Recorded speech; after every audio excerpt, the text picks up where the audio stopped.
जय जिनेन्द्र शाह। सब्जेक्ट है कर्म, कर्मफल और कर्मफल परिणाम। लास्ट वीडियो में प्रश्न था कि हम निर्दोष दृष्टि कैसे रखें। पूरा जगत कंप्लीट निर्दोष और 100% हम ही दोषी।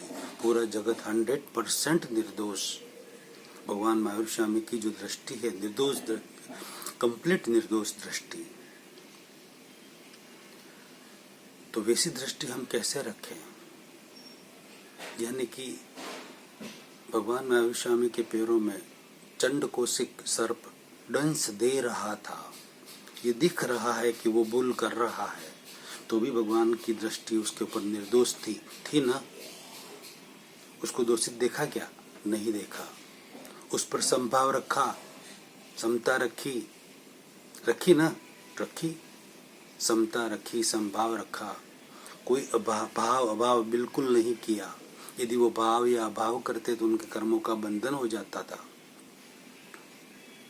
सिर्फ उसके ज्ञाता और दृष्टा रहे, उसको कंप्लीट निर्दोष देखा और खुद के दोष देखे। यानी कि जो डंस दे रहा था चंड कौशिक, काट रहा था, वह तो प्रतिक्रिया थी। क्रिया तो भगवान के जीवन ने पूर्व भाव में करके आए थे। वह उस क्रिया की प्रतिक्रिया हो रही थी। वो जान रहे थे भगवान के इस कर्म का ये दंड है मेरा, और इस दंड को मैं समभाव से, समता से, समाधान पूर्वक, प्रेशर से नहीं, सहनशीलता रखनी है लेकिन प्रेशर से नहीं, समाधान पूर्वक रखनी है। प्रेशर से रखेंगे, किसी के कहने से रखेंगे, किसी के दबाव से रखेंगे, तो स्प्रिंग कितनी दबेगी। एक लिमिट आएगी ना दबने की। सहनशीलता रखो, अरे कितनी रखे, एक लिमिट आएगी, फिर उछलेगी तो सारा तोड़ फोड़ देगी। यानी कि सहनशीलता आप रखो लेकिन समाधान पूर्वक रखो। भगवान महावीर स्वामी ने जो रखी वैसी सहनशीलता रखो। हर परिस्थिति का, हर समस्या का, हर प्रॉब्लम का समाधान है, 100% है। आपके पास नहीं है, मुझे पूछ सकते हैं, आप मेरे से बात कर सकते हैं, मेरे से व्हाट्सएप पर बात कर सकते हैं। 100% समाधान है। अब हर प्रॉब्लम का 100% समाधान हो तो वह व्यक्ति आनंद में कैसे नहीं रह सकता है, सुख शांति से कैसे नहीं रह सकता है, निर्भय होकर कैसे नहीं रह सकता है, निडर होकर कैसे नहीं रह सकता है, बिना चिंता बिना तनाव के कैसे नहीं रह सकता है। 100% रह सकता है। भगवान महावीर स्वामी ने निर्दोष देखा उसको, वह उनको निर्दोष दृष्टि कैसे मिली। उनको पता था मेरे ही कर्म है, उदय में आए। कीले कूटे भगवान महावीर स्वामी के कानों में ग्वाले ने, तो उनको पता था मैंने इस ग्वाले के जीव के कानों में, जब मैं राजा था तो गरम शीशा डलवा दिया था। वो क्रिया की तो उसकी ये प्रतिक्रिया हुई। शांत समभाव में रहे, वो उस कर्म का सहनशील रहे, समाधान पूर्वक सहनशील रहे। समाधान रहा उनके अंदर कि मेरा ही कर्म मुझे भुगतना पड़ेगा, कोई रास्ता नहीं है। इस तरीके से वो कंप्लीट निर्दोष हुए, पूरे जगत को निर्दोष देखा। तो हम भी, मतलब भगवान महावीर स्वामी के जीवन में, भगवान पारसनाथ के जीवन में, भगवान आदिनाथ के जीवन में, भगवान आदिनाथ ऋषभ देव जी से लगाकर हमारे सारे तीर्थंकरों के जीवन में जो समस्याएं आई, जो तकलीफ आई, जो पीड़ा परेशान आए, वो सारे उनके ही कर्मों के उदय के कारण आए थे। राइट? तो आप क्या उनसे अलग है क्या? आपके सामने जो समस्याएं जीवन में आती है, आपको दुख आता है, तकलीफ आती है, पीड़ा आती है, कोई आपको डांटता है, मारता है, गाली देता है, आपको हैरान परेशान करता है, आपके साथ बेईमानी करता है, आपके यहाँ कोई चोरी करता है, डकैती करता है,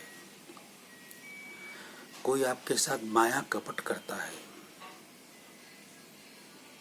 तो वह दोष किसका? एक नियम है, सिद्धांत है।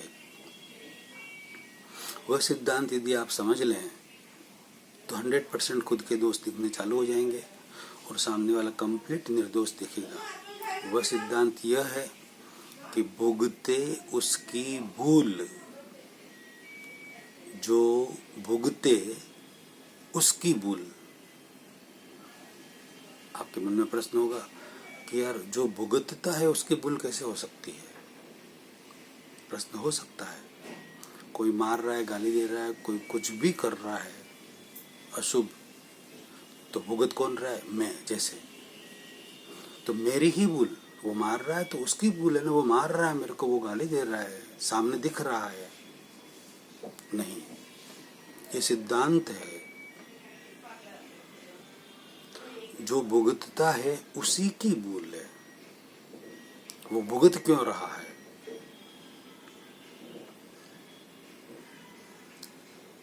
सामने वाला जो भी है वो निमित्त है, सिर्फ निमित्त है। निमित्त कंप्लीट निर्दोष है। वो कैसे निर्दोष है?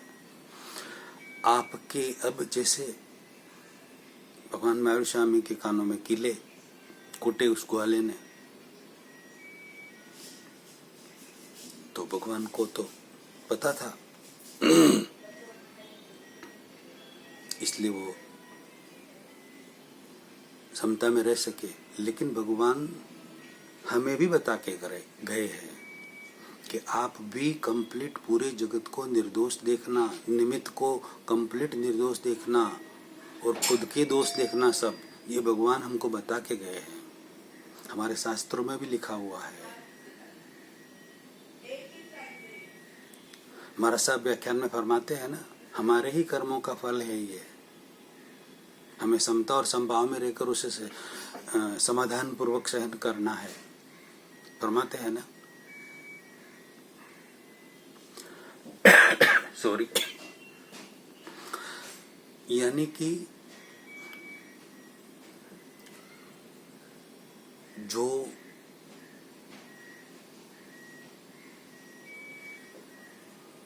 भगवान महावीर स्वामी कानों में कीले कूटे उस ग्वाले ने, तो कर्म तो भगवान महावीर स्वामी ने किए ना। पहले उसके कानों में गरम गरम शीशा डलवाया था, उसकी प्रतिक्रिया हुई।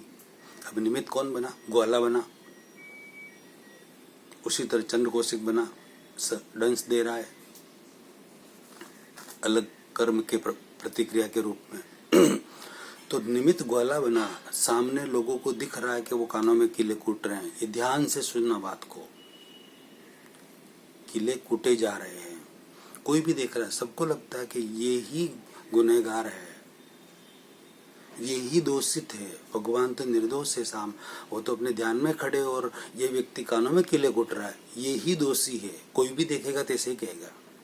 लेकिन रियलिटी क्या है आप समझते हैं, जानते हैं, अच्छी तरह से जानते हैं कि दोष भगवान का है, पूर्व भाव का। वो तो बदला ले रहा है, वो तो निमित्त है, वो कंप्लीट निर्दोष है। हाँ, वो नए सिरे से अपने कर्म और बांध रहा है, वो अलग बात है। लेकिन वो है वो कंप्लीट निर्दोष है, उसका कोई दोष नहीं है। कमठ ने जो बदला लिया था भगवान पार्श्वनाथ का 10 भव तक, तो भगवान ने कंप्लीट उसको निर्दोष देखा। तब जाके भगवान को अंतिम तीर्थंकर भव में, चरम शरीर में उसे हारना पड़ा और वो मुक्त हो गए भगवान। इस सिद्धांत को हम समझेंगे तो आपको पूरा जगत निर्दोष दिखेगा। यानी कि कोई गाली देने वाला, कोई मारने वाला, कोई आपके साथ हिंसा करने वाला, कोई आपको डांटने वाला, कोई फटकारने वाला, कोई भी उल्टा सीधा काम करने वाला, कोई बेईमानी करने वाला, कोई चोरी चकारी माया कपट करने वाला, कोई भी हो, दो दृष्टि होती है। एक तो स्वांध दृष्टि और एक शेर दृष्टि। छोटा सा उदाहरण लेते हैं निर्दोष दृष्टि के लिए। 2-5 बच्चे एक मैदान में खेल रहे थे। श्वान कुत्ता उनके आसपास था, उसको घेर कर खड़े थे। पीछे जो लड़का था उसने कुत्ते की जोर से पूंछ दबाई, जोर से, तो कुत्ते को दर्द हुआ। पूंछ दबाई पीछे खड़े हुए लड़के ने, और आगे जो कुत्ते के सामने, मुंह के सामने जो लड़का खड़ा था ना, उसको उसने काट दिया। मतलब निमित्त वो दिखा, सामने जो खड़ा था वो दिखा। और तकलीफ कहाँ से आई? पीछे से दूसरे लड़के ने पूछ दबाई, उसको वो नहीं दिखा, निमित्त को काट दिया। अब यहाँ पर कमठ निमित्त है, ग्वाला निमित्त है, पूरी दुनिया देख रही है हाँ कि वो दोषी है, लेकिन वो दोषी नहीं है, वो तो निमित्त है।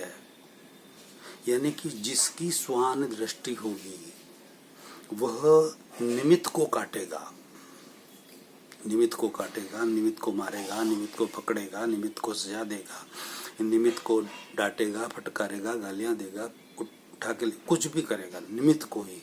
श्वान दृष्टि जिसकी होगी, श्वान पूछ तो पीछे वाले लड़के ने दबाई, उसकी भूल, और सामने वाले को काट दिया उसने, फट, पीछे देखा ही नहीं जिसने पूछ दबाई उसकी। उसको कहते हैं श्वान दृष्टि।